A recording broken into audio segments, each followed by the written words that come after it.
Introduce yourself. I'm Michael Chase, former police chief for Irvington Police Department.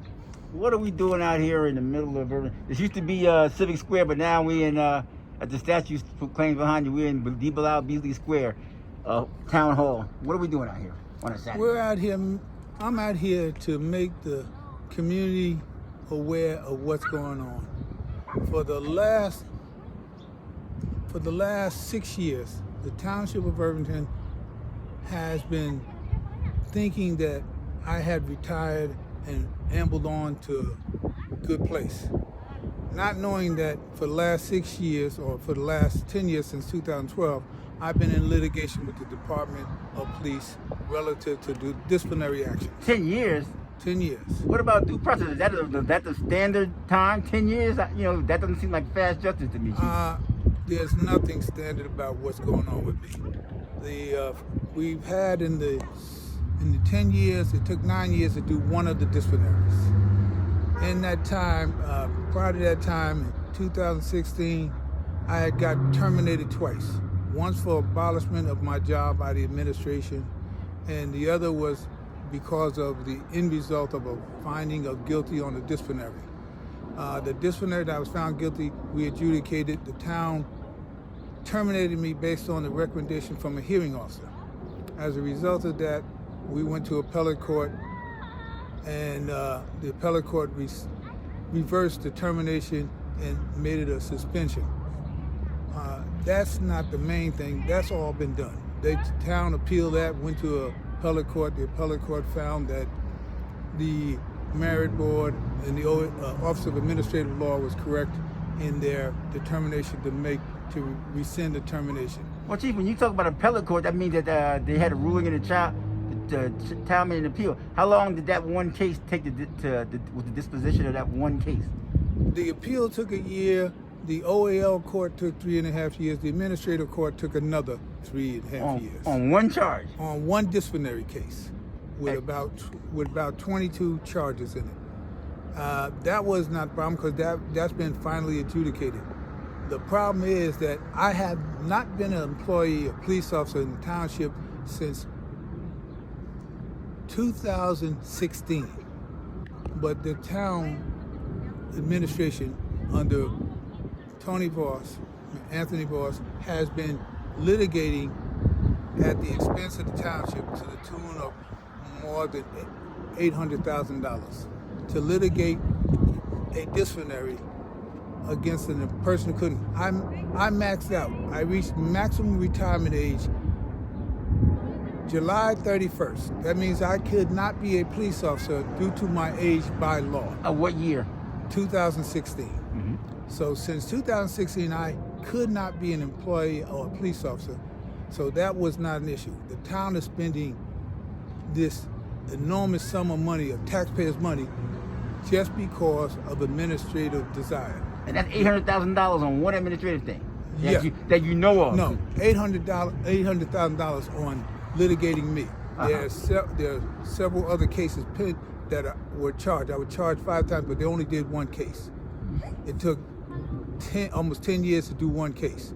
Now the town has said they want to proceed with the other 4 cases. I am currently 70 years old. I'll be 71 this year. My pension is stalled behind this because the mayor in this town has decided to continue this unproductive event. Well, hey, I want to ask you a question. You're retired, you don't work for the town anymore. So how can they ask you, actually, a private citizen, to answer for some stuff that was always done? We talk about statute of limitations, or am I in the wrong thing? And what is it? How can they ask you, who don't work for them anymore, to come in like you got a discipline because they work for you? They can't do that to you, right? They didn't ask, they asserted they had the right. My lawyer did some research, doesn't say they have the right. They're trying to exercise that right. I'm not sure that's going to happen. So that means they're trying to rewrite the law. Well, they're trying to make law. They are spending taxpayers' money with no productivity in sight. Since I can't come back here and work, it's not the concern of the township that I'm going to be a chief here or a police officer here. It's just the fact that the mayor wants to expend the taxpayers' money, not his money, taxpayers' money, on a non-event for the community. $800,000. I mean, how much would your pension and retirement be? 800 grand? The town doesn't pay my pension. The pension that I get would come from a state pension system, which has already been, that I'm already vested in and that has already been paid. The town does not pay my pension. So the concern the town exercise is purely, as far as I'm concerned, one of retaliatory. So they're spending money for nothing. There's nothing the town can get back from this, and that means that the current taxpayers who live in this town who pay taxes, who get services, there's nothing. There would be no benefit. There would be no benefit to continue this disciplinary.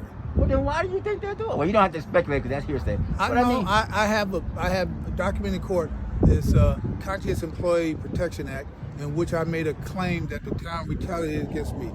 They initiated this termination, the first termination, because I made a complaint about the actions and trying to interfere with me as a police chief. You a cop? How a cop making a complaint against the town? Well, you was a cop. You complained to the prosecutor's office, which wrote letters. I complained to the attorney general, which had the prosecutor. The prosecutor told the town to cease and desist. As long as I was the chief, they shouldn't interfere in day-to-day operations. And because of that, the next step was to enact an ordinance which would give the current public safety director, who was then the police director, the authority of day-to-day, which was illegal, and which the court said was illegal. My abolishment of my job was illegal. It went all the way up to appellate court on the appeal done by the town, and the town lost it. I want to ask you a question. The reason why it's illegal is because, when I think about the police departments and fire departments, that's a membership has its privileges. If you're not, which is a paramilitary organization, if you're not a member, then you cannot give them command, correct? If you're not a part of their command structure. So a police director is actually a civilian and not a member of that command structure, yes? That's correct. Police officers take orders from police supervisors. As the chief of police, I was answerable to the director, whether it be the director of police or director of public safety, which he later became. I would be answerable to enforce all rules, regulations, and policies that were enacted, that were lawful and proper. That would be what they do. They'd make a plan, and I'd put it to work. They could not put it to work. They could not give an officer orders. They can't tell you how to implement that plan. They can't tell you who to assign to that plan. I mean, they say we need to get this done, but then it's up to you as an officer, as a member of the police department, formally, to actually make it happen based on your judgment as a law enforcement professional. That's correct.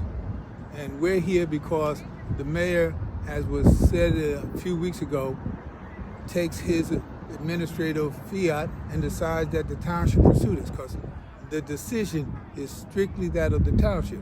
There is no benefit for the citizens at large to continue litigating with me. There's no financial benefit that I can see. And the fact that they're spending tax money that could be spent better serving the community, doing something like increasing public services, whether it be parks, recreation, whether it be public works, sanitation trucks, or whether it be new police and fire equipment. So for those that don't know, what you just said is they wish that at least $800,000 trying to prosecute you when they could have spent that money doing something for the town and the people who actually live in the town, for taxpayers. They did not have to spend that exorbitant amount of money litigating, because it serves no public interest that I can see. And the fact that I've been here, I served the town more than 40 years, I've never seen litigation against a municipal employee this deeply vested. And I want to ask you about that, because listen, we talk about the last 6 years. You talk about when since Mayor Tony Vauss has been in office, this is his second term. He's running for his third term, I believe. They've settled suits with people. They've settled cases with a lot of people. Actually, the council gave them the power to, just give out anything without having to come to the council. So, well, the town council passed an ordinance that said they didn't have to come back and do oversight or go to the council for anything that was $30,000, I believe the figure was. If the figures for litigation didn't pass more than $30,000 at a shot, the administration could do it and just put it in the bill. That's including Tony Vauss's lawsuit that he filed against the town, and I'm sure he settled with himself. Yes, and him and his ex-wife filed. I don't know if that ordinance was in effect then, but any litigation would have to either be approved by council or would have to be covered under that umbrella where they did not have to get an okay from the council directly for that one particular expense. But the problem with that is, if you allow me to spend $30,000 at a shop without oversight, I can keep adding until it becomes cumulative, as it is with my case, over $800,000. So $30,000 at one time doesn't sound significant, but if you can do $30,000 every 2 weeks or every month, and you can do that consistently for 30, 40 months, that adds up. That sounds like off the books prosecution, huh? There's no such thing as off the books prosecution. Maybe not as detailed oversight on expenditures, you might say, but I don't want to get loose with wording. Maybe it should be off the books persecution. Well, I don't want to use terms that have no legal standing. You know, I would say that I made a complaint that I was being retaliated against. The sheer fact that no other town employee in my 40 years of working here ever experienced this kind of administrative attention. And also, in other towns, police chiefs, they retire and they go about their business. Yes, am I wrong? In most towns, if you retire, quit, or get terminated, they stop disciplinary proceedings. But not Irvington, huh? Not in this case. Now, they told me their lawyer said they plan to pursue the entire thing. So I can only expect if it took almost 10 years for one case, they're in it for how long it takes, which could be 15. It depends. You know, the Italians have a word called vendetta, right? And I mean, you know, you just said you're not gonna co-sign my words that I'm using. But a vendetta, for those that don't know, means, you know, payback time. It means like revenge. Well, I think I'm being retaliated against. I think the administrative process being focused on me. It's focused on me because I refused to do what they said to do when the law said I couldn't, and when I reported that interference or that effort to get me to do so, it was frowned upon, and immediately I started receiving other administrative attention. One, they changed the ordinance, which they tried to take over my authority given by state law.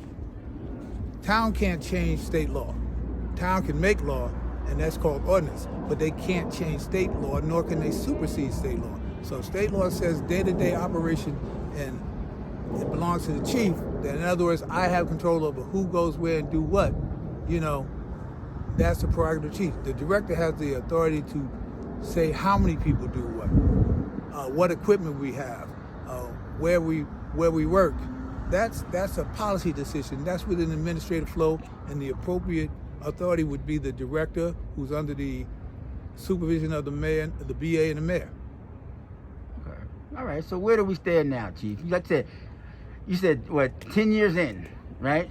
You like the you know, John Dillinger, Bonnie and Clyde, Irvington, public enemy #1. We got to get this guy, right? I know by their own lawyer's record, they said if the courts did not reinstate a termination, the town would then consider pursuing the remaining charges. But if the court sustained a termination when they were appealing, the town would find that the use of the term the town lawyer used, superfluous. In other words, unnecessary. All right. So listen, you're using a lot of jargon. I don't want to say big words, but a lot of jargon. In other words, the town lawyer said that if they would have won the appeal, the last appeal, that would have, and the appellate court would have reinstated my termination, which the OAL said wasn't appropriate punishment. But that's what I want you to say for the record. They did not win that appeal, and that appeal came after the OAL case, which basically, what did the OAL ruling say? The OAL ruling to me said that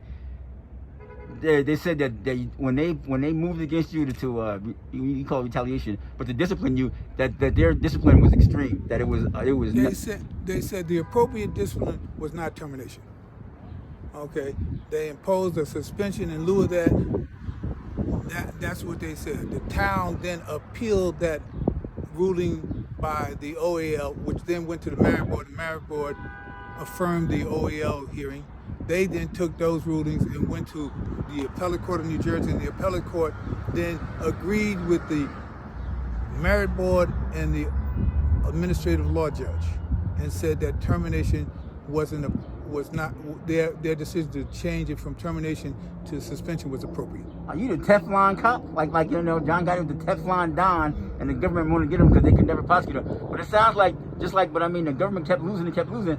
But it sounds like Irvington keeps losing, yet they still keep coming after you. But you're not John Gotti. Are you a mobster? Well, I can only say they did not. Well, hold on. Are you a mobster? No, Are you a criminal? Human being. I'm a human being who did 40 years serving this community, which I love and which has loved me. Mm-hmm. And I can say that easily because I did 40 years. I served in all the capacities in the police department that were there in the different assignments. I was a patrolman, sergeant, lieutenant, captain, deputy chief, chief. So you're not a crook, you're not got no racketeering charges, you're not doing RICO, you're not running prostitutes, you're not doing any of that kind of stuff, and yet they're still have to get you. There's no criminal allegation. In fact, for the best of my knowledge from my years of being in law enforcement, criminals do not get the attention of the system like I'm getting from the township of Irvington. I have seen no person in this township and too many others that has sustained a 10-year-long administrative disciplinary process. Now let's keep it real. Other police officers who maybe was up on disciplinary charges or who opted to retire to avoid disciplinary whatever, the town never went after them like that. But it seems like they're like in this administration would go after somebody even if the guy's going, I'm just gonna tap out. But no, there's no tapping out. You gotta go ahead and do this. Well, like I said, the last day I could work as a police officer was July 31st, 2016. That's law. So their continuing pursuit of me doesn't gain them anything. Okay, and I'll go one step further. The fact that in the disciplinary process I was found guilty of a few of the charges, which means the town did not have to pay legal fees. The town was not obligated to pay the back pay that was difference when I left. They don't have a loss. So they just got it in for you, huh? I mean, we've seen in recent Republican reports that that maybe this administration of the township, seems to, have a thing against senior citizens. Elderly people get persecuted. If you're speaking about the Eloise McDaniel, when the mayor doesn't find favor with you, he has all the money and resources of the township to apply at you, as with any executive. But as a person who's been in law enforcement and a person who's seen litigation and different kinds and even civil suits, most people do not expend that much money unless there's a great return. I got a question for you. I know you can't comment on the specifics of any cases, but we're standing here in D. Bilal Beasley Square. We're standing next to a statue of D. Bilal Beasley, who I believe deserves a statue. And he's not a founding father of the town, but in terms of African Americans and black empowerment in this town and black taking control of the town, I would say he was a founding father, but an empowering father. He was a very selfless and dedicated man to this township. He only sought to improve the township, improve the status and state of the people in the township, whether it be citizens or employees. What do you think he'd make of all this? Because it seems to me back when he was still alive and on the council, he actually backed the attempt to say the chief has the power and the director cannot tell the chief to do in terms of you, because this is how long it's going back, because Bilal's been dead for a while now. The ordinance that was enacted in 2015 that wanted to give the power to the director and keep me as the chief, then that was found to be deficient. Then they changed it to a public safety department getting rid of the chief in their ordinance and giving the authority of day-to-day to the director. Would have never stood or been endorsed or co-signed by Councilman D. Bilal Beasley. And also he was against that when the issue was Joseph Santiago. He'd have been against that with anyone because that was the kind of person he was. That's exactly what I mean in terms of the type of person he was. A lot of people in terms of politics is like blood sports sometimes. And that's my commentary, and I'm saying that. But it's hard, it's rough and tumble world. But he didn't seem like the grudge kind of having guy. It seems like, vendetta, grudge, whatever's going on here, it's your case. Do you think Bilal Beasley would have supported that? Bilal Beasley used to say, it's one thing to get elected, it's another to govern. He believed that governing means doing the best for the people that elected you into office. It did not mean wielding the power for self-importance or the sense of self-importance. He believed you did what was needed for the public to improve your community. And That was the Beasley motto. And if it wasn't in the public interest, it wasn't getting done. If it wasn't positive for the people, it wasn't getting done. And so this case that's going against you now, I'm going to ask you straight up, is this positive for the people? No. If you spend money past the point of return, that's considered non-positive. The fact that they've spent thus far more than $800,000 litigating against an employee that can't come back, what's the return? I cannot come here, I cannot interfere or change anything they've done because I'm not a police officer, not the police chief. So the benefit that I see for the township doesn't exist. The threat from me from the township doesn't exist. So I don't know how anyone could spin that otherwise, because if you can do it, you show me and I'd be glad to understand, because I don't understand it. And that's one of the reasons I have a SEPA complaint, because I can't understand how I got the adverse attention from this administration, how they can legitimize the adverse attention I got. I can understand how I got it. Being retaliated against, everyone knows that human nature has a good side and a bad side. So I would say anything negative would be on the bad side. So I would only assume that if I'm being retaliated against, that's the bad nature of those who are in power to control the government. All right, listen, election day is coming up. Just change the government. There's some people in there who want to do some stuff that actually benefit the town, not benefit the town. If you actually do still live in town, right? You got to. Oh yes, I'm still a voter in Irvington. Are you gonna be voting for somebody who's doing stuff that don't benefit the town? Sir, I vote my conscience, and I've learned, in order for evil to prevail, good people do nothing. And I don't tend to do nothing when I see something wrong. If I find that someone running for office does not meet the yardstick of good intent for the community, they don't get my vote. Simple, huh? Very simple. All right, anything you want to say as we close this out, Chief? I just say that the citizens need to know that this effort to continue the disciplinary holds up my pension, and that is what the team for this town, the law team for this town against me, has written my pension board to say that I shouldn't get my pension because the disciplinary process is still going on. So 6 years after being eligible for retirement, I have not been processed for my pension, because as long as they're in this litigation, it can't be done. All right, so they just don't want to give you any money, huh? They don't want to have any money. Want to have you service, right? Well, if you're calling the pension board to make them aware that, which is what you can do to prevent my pension, I would assume that there's a deep desire of your part for me not to get a pension. And as they said in their legal papers, any other determination other than my termination is not satisfactory. But I don't understand how you can terminate somebody who no longer works for you. What that means is, if we're going to keep going until we get the result that we want. Even though time after time we keep losing. Like I said, you Teflon cop? That's your new nickname? Teflon Chief? If we deal in the result they want, I'm no longer a police chief here. Can't be a police chief here. So you can't get that result? That result you can't go back and refire you, re-terminate you? I don't work here. I don't work here. I have no place of employment here. So how do you fire someone that can't be eligible to work here by law? I've exceeded my mandatory retirement age. I'm 70 going on 71. You can't be a police officer past the age of 65. The month you turn 65, that last day of that month, you can no longer be a police officer. And yet they still try to persecute you. In fact, it's a hotly contested event by the township. It's a top priority of this administration, apparently. I said it's highly contested. No, I'm saying based on the money spent, it must be one of their top priorities. You got to stop that guy Chase from getting his pension. Well, it is what it is. They are spending the money and they're pursuing the effort with no valid public interest that I can see. Long past when any other municipality would have just said, man, move on.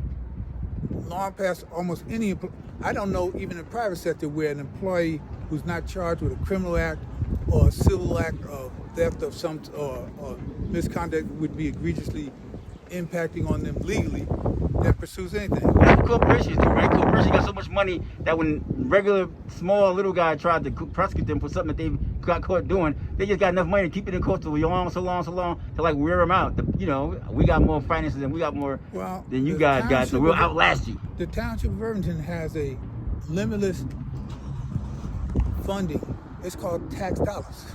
I mean, as long as the taxpayer paying money, they can pay the lawyers. The same lawyer that is litigated Eloise McDaniel is the same law firm that's litigating me. So the lawyers been doing pretty good these last.